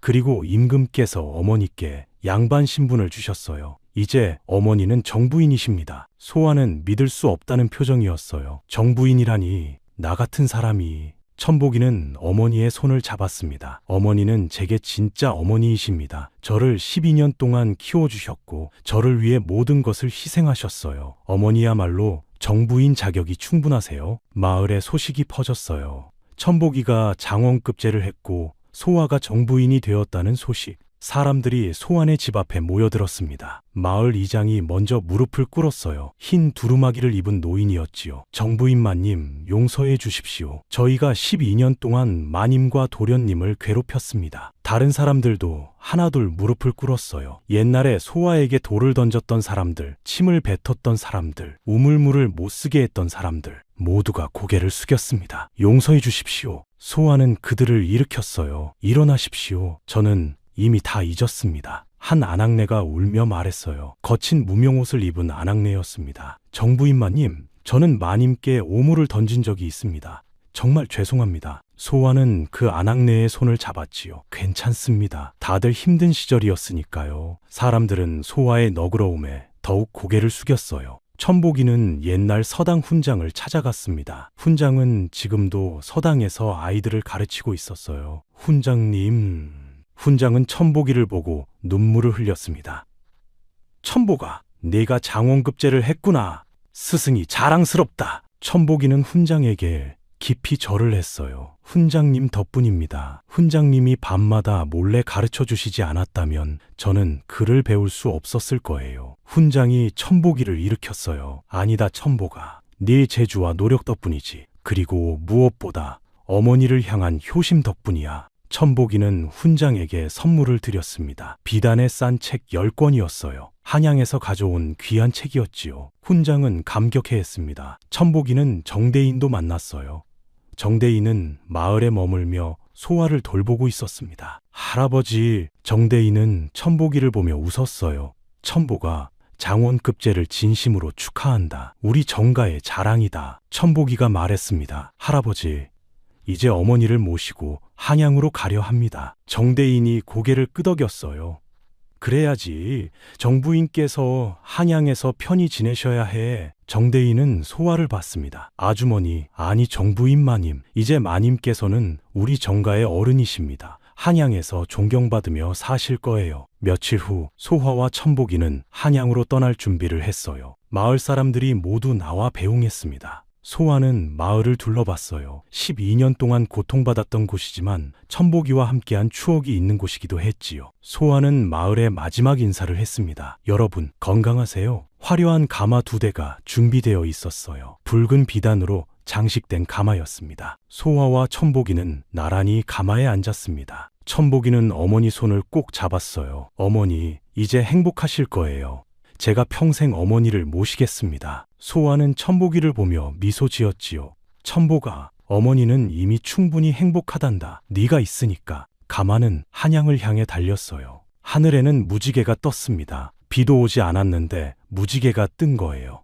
7빛깔 무지개였지요. 사람들이 하늘을 올려다보며 말했습니다. 저건 하늘이 내린 축복이야. 정말 천복이라는 이름이 딱 맞구나. 한편 제주도 유배지에서 박 부인은 고된 나날을 보내고 있었어요. 매일 밭일을 해야 했고 배고픔에 시달렸습니다. 거친 삼배 옷을 입고 집신을 신고 밭을 갈았지요. 옛날의 영화는 사라지고 남은 것은 후회뿐이었습니다. 박 부인은 밤마다 소화 모자를 괴롭혔던 일을 떠올렸어요. 내가 왜 그랬을까? 내가 잘못했어. 하지만 이미 늦었습니다. 한양에 도착한 소화는 정가 저택으로 들어갔어요. 크고 웅장한 저택이었습니다. 붉은 기둥에 푸른 기와 너른 마당에는 연못이 있었지요. 하인들이 줄지어 서서 소화에게 절을 했습니다. 정부인마님, 오신 것을 환영합니다. 소화는 당황했어요. 평생 백정으로 살았는데 이제는 정부인이라니. 천복이가 어머니 손을 잡았습니다. 어머니, 이제 이곳이 어머니 집이에요. 정진우가 나와 소화에게 깊이 절을 했어요. 검은 비단 도포를 입은 모습이었습니다. 어머님, 제 아들을 키워주셔서 감사합니다.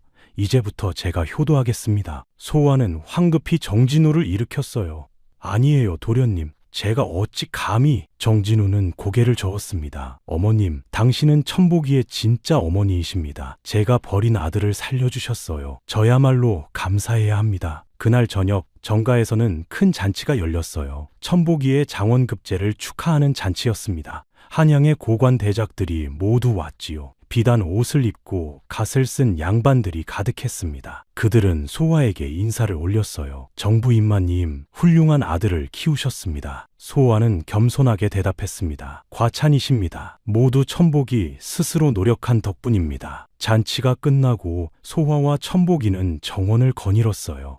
연못에는 연꽃이 피어 있었습니다. 달빛이 아름다웠지요. 천복이가 말했어요. 어머니, 행복하세요? 소화는 고개를 끄덕였습니다. 그럼 천복아, 어머니는 지금 꿈을 꾸는 것 같아. 12년 전에는 상상도 못했던 일들이 일어났으니까. 천복이는 하늘을 올려다봤어요.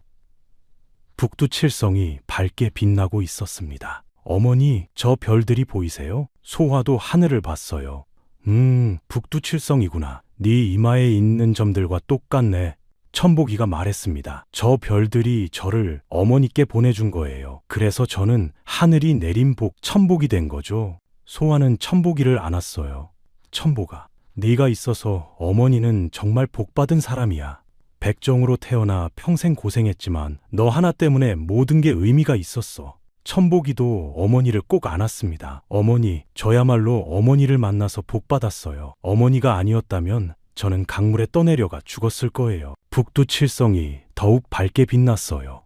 마치 두 사람을 축복하는 것 같았습니다. 바람이 불어와 정원의 매화꽃 잎들이 춤을 췄지요. 소화와 천복이는 그렇게 한참을 서 있었습니다. 행복한 미소를 지으며요. 세월이 흘러 천복이는 높은 벼슬에 올랐어요. 백성들을 사랑하고 정의로운 정치를 펼쳤습니다. 사람들은 천복이를 존경했지요. 그리고 천복이는 평생 어머니를 극진히 모셨어요. 소화는 행복한 노년을 보냈습니다. 비단옷을 입고 맛있는 음식을 먹고 넓은 방에서 편히 쉬었지요. 마을 사람들은 소화와 천복이의 이야기를 대대로 전했어요. 신분이 사람을 만드는 것이 아니라 마음이 사람을 만드는 거야. 참된 효심은 하늘도 감동시킨단다. 아이들은 이 이야기를 들으며 자랐지요. 그리고 밤하늘의 북두칠성은 오늘도 밝게 빛나고 있습니다. 소화와 천복이처럼 서로를 사랑하고 지켜주는 모든 이들을 위해서요. 여러분, 백정의 딸 소화와 천복이의 이야기 어떠셨나요? 신부는 사람을 결정하지 못합니다. 진정한 사랑과 효심이 사람을 만드는 것이지요. 이 이야기가 마음에 드셨다면 구독과 좋아요 부탁드립니다. 그리고 알림 설정까지 해주시면 새로운 이야기를 가장 먼저 만나보실 수 있습니다. 다음에는 어떤 감동적인 이야기로 찾아뵐까요? 여러분의 의견을 댓글로 남겨주세요. 오늘도 건강하시고 행복하세요. 감사합니다.